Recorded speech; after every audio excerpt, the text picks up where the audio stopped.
Jadi perlu kami sampaikan di sini bahwa di perairan Paljaya khususnya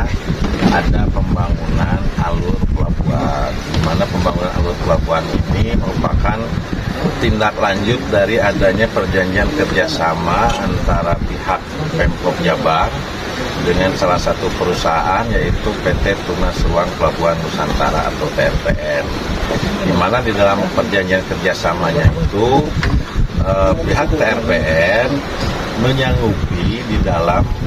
penataan kawasan pelabuhan perikanan, yaitu di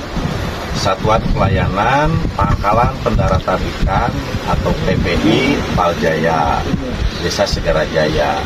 Nah, dengan adanya kerjasama ini, maka masing-masing pihak melaksanakan daripada isi perjanjian yang salah satu diantaranya adalah penataan kawasan. Di dalamnya termasuk pembangunan alur pelabuhan Pangkalan Pendaratan Ikan Paljaya ini.